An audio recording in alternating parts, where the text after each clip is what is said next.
എന്തായത്? പറയാൻ കഴിയില്ലെങ്കിലൊന്ന് ഭയന്നാ എഴുതാനിരുന്നത്. കുറെ എഴുതി ചുരുട്ടിക്കൂട്ടി കീറിക്കളഞ്ഞു.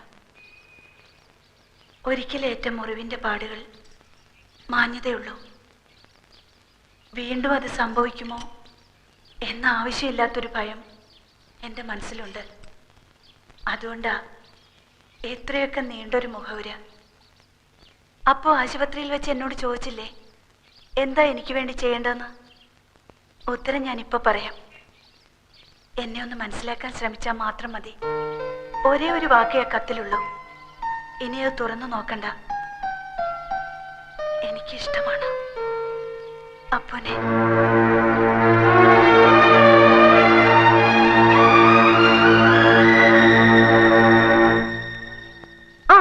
അപ്പു എപ്പോഴാ വന്നേ? എനിക്കൊരു കാര്യം പറയാനുണ്ട്. എനിക്കറിയാം, ഞങ്ങൾക്കൊക്കെ അറിയാം, അല്ലേ ചേട്ടാ? അപ്പോ അളിയനും പെങ്ങളും ഞങ്ങളും എല്ലാം കൂടി കാര്യങ്ങളെല്ലാം നീക്കി തുടങ്ങി. അമ്മാവൻ അപ്പുന്റെ അച്ഛന് കത്തെഴുതിയിട്ടുണ്ട്. എന്നോടൊന്നും പറഞ്ഞില്ല. ഇനി എന്തിനാ പറയുന്നത്? പെണ്ണിനും ചെക്കനും ഇഷ്ടായ സ്ഥിതിക്ക് ബാക്കി കാര്യങ്ങളൊക്കെ ചെയ്യേണ്ട കുടുംബക്കാരാ. ചന്ദ്രയ്ക്ക് 1000 നാവാ അപ്പുനെ കുറിച്ച് പറയുമ്പോ. She's thrilled. അപ്പുക്കുട്ട തൊപ്പിക്കാരായി എപ്പ കല്യാണം? മകര മാസത്തിൽ വേലി കെട്ടിയിട്ട് അപ്പ കല്യാണം. അയ്യേ അല്ല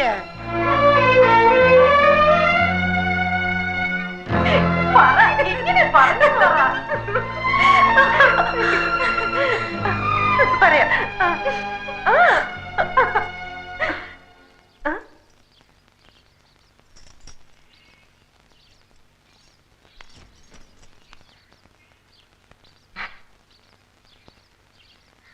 പേടിക്കണ്ട പപ്പ, ഞാനൊന്നും പറഞ്ഞില്ല. നന്ദി കേട് കാണിക്കില്ല. ദൈവാധീനത്തിന്റെയും കഷ്ടകാലത്തിന്റെ ഇടയിൽ കിടന്ന് നമ്മൾ ഒരുപാട് ഉരുണ്ട് കളിച്ചു, ഇല്ലേ നൂറേ? പടച്ചോന്റെ സഹായം കൊണ്ട് മാത്ര വലിയ പരിക്കൊന്നും കൂടാണ്ട് നമ്മൾ ഇവിടം വരെ എത്തിയത്. 5 അണയ്ക്ക് ഗതിയില്ലാത്തവൻ ആനയ്ക്ക് വില പറഞ്ഞ പോലെ അങ്ങ് പറഞ്ഞു പോയതാ. കിട്ടിയാ കിട്ടി, പോയാ പോട്ടെ എന്ന് പറഞ്ഞ് ആകാശം ഇടിഞ്ഞ് താഴോട്ട് വന്നാലും തലയിൽ താങ്ങാമെന്നൊരു ധൈര്യമായിരുന്നു ഇതുവരെ. കാരണം നഷ്ടപ്പെടാനൊന്നുമില്ലായിരുന്നല്ലോ. പക്ഷെ ഇപ്പോ എന്തൊക്കെയോ നഷ്ടപ്പെടാനുണ്ട് എന്നൊരു തോന്നൽ. വലിയ മിടുക്കനാണെന്ന് ചിലപ്പോഴൊക്കെ ഞാൻ സ്വയം കരുതിയിരുന്നു. പക്ഷെ ഇപ്പം മനസ്സിലായി, നമുക്ക് നിയന്ത്രണമില്ലാത്ത ചിലതൊക്കെ നമ്മളിൽ തന്നെ ഉണ്ടെന്ന്. അവിടെ ബുദ്ധിക്കും സൂത്രത്തിനും ഒന്നും സ്ഥാനമില്ല. നമ്മുടെയൊക്കെ മനസ്സിന്റെ കാര്യമാണ് ഞാൻ പറയുന്നത്. പൊള്ളിച്ചുകളികൾക്കിടയിൽ അറിയാതെയും പറയാതെയും എങ്ങനെയോ ഇഷ്ടപ്പെട്ടു പോയതാണ് ലേഖയെ. ഒരു നുണയിൽ നിന്ന് രക്ഷപ്പെടാൻ മറ്റൊരു നുണ പറഞ്ഞ് ഒടുവിൽ ഊരാക്കുടുക്കായപ്പോൾ ഒരു ജീവശ്വാസം തന്നവളാണ് ചന്ദ്ര.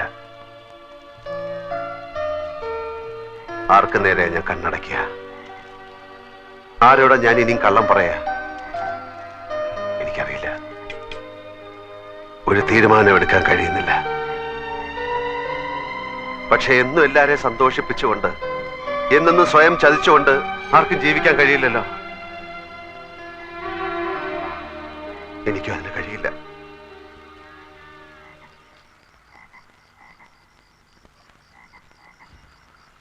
പപ്പ, ഞാൻ പോവാ. എങ്ങോട്ട്?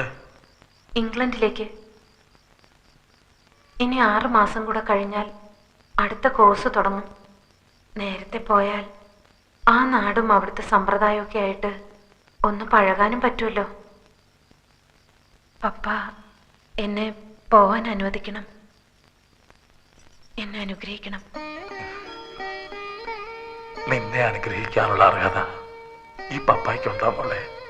എൻ്റെ അച്ഛനേക്കാൾ ശാസിക്കാനും ശിക്ഷിക്കാനും അനുഗ്രഹിക്കാനും ഒക്കെ അർഹതയും അവകാശമുള്ളത് എൻ്റെ പപ്പയ്ക്കല്ലേ? എന്റെ മോക്ക് നല്ലതേ വരൂ. ആരോടും യാത്ര പറയാനൊന്നും ഞാൻ നിൽക്കുന്നില്ല. ആ ജോലി അച്ഛനെ ഏൽപ്പിക്കുകയാണ്. എന്റെ മോള് ഒരുപാട് സങ്കടപ്പെടുന്നുണ്ടല്ലേ? ഏയ്, എന്തിന്? ഉള്ളു മുഴുവൻ വിങ്ങിപ്പൊട്ടിയിട്ട് മുഖത്തൊരു ചിരിയും തേച്ച് പിടിപ്പിച്ച് നടക്കണം നിന്നെ കാണാൻ അച്ഛന് വയ്യ. ഒന്ന് കരഞ്ഞൂടെ നിനക്ക്, ആരും കാണാതെ?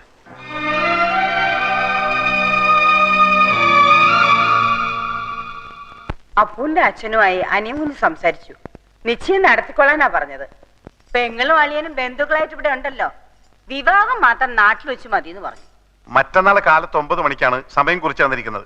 ഇതാ എനിക്കിഷ്ടായത്. ചന്ദ്രയ്ക്ക് നന്നായി ചേരും. ഇതാ കുറെ കൂടി നല്ലത്. ചന്ദ്ര ഏത് സാരി കൊടുക്കുന്നേ? ഞാനല്ല അതൊന്നും തീരുമാനിക്കുന്നത്, ലേഖയാണ്. അവള് തീരുമാനിക്കണം ഞാൻ എന്തണിയണം, എന്തുടുക്കണമെന്ന്. അവളോട് ചോദിക്കട്ടെ. ഇവളെവിടെ?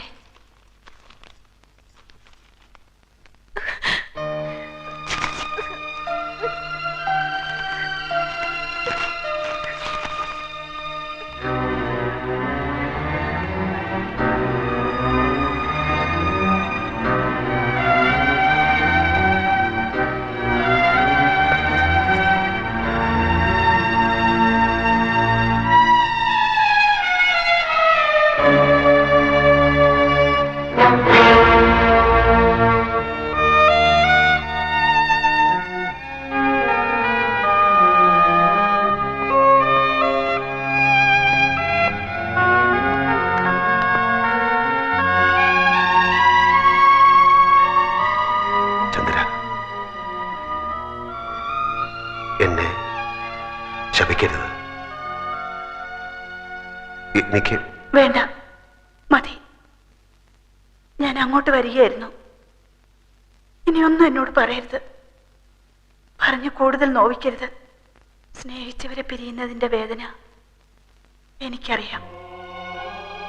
ഒരിക്കൽ അനുഭവിച്ചവളാണ്. അന്ന് ഞാൻ പ്രാർത്ഥിച്ചിരുന്നു മറ്റൊരാൾക്കും ഈ അനുഭവം ഉണ്ടാവരുതെന്ന്. അത്ര വലിയ പാപമൊന്നും ചെയ്തിട്ടില്ലാത്തത് കൊണ്ടാവാം വൈകും മുമ്പ് പ്രായശ്ചിത്തം ചെയ്യാനുള്ള അവസരം ഈശ്വരൻ എനിക്ക് തന്നത്. നിറഞ്ഞ മനസ്സോടെയാണ് ഞാൻ പറയുന്നത്.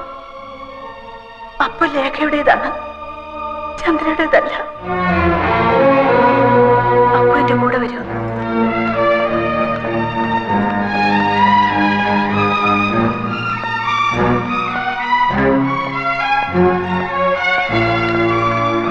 ലേഖ എവിടെ? അവള് പോയി. എവിടേക്ക്? അതൊന്നും എന്നോട് ചോദിക്കരുത്, ഞാൻ പറയില്ല. യാത്ര ചോദിക്കാനുള്ള ധൈര്യം ഇല്ലാതിരുന്നുകൊണ്ട് എല്ലാവർക്കും ഇങ്ങനെ ഓരോ കുറിപ്പ് എന്നെ ഏൽപ്പിച്ചിട്ട് അവള് പോയി.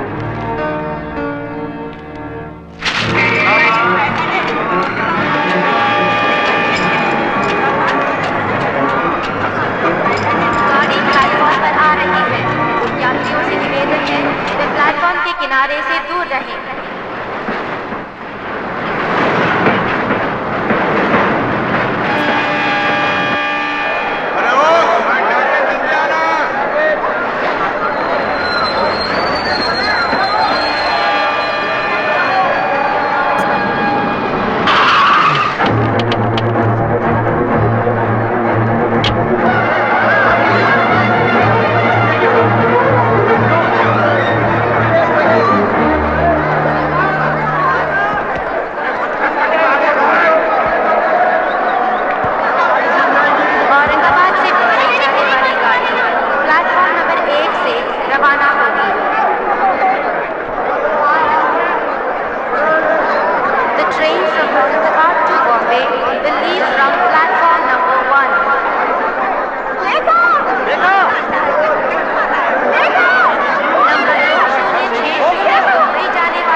अरे सुनो, तुम एक दूसरे से कहोगे और सफेद टी शर्ट पहनी हुई लड़की ये आदमी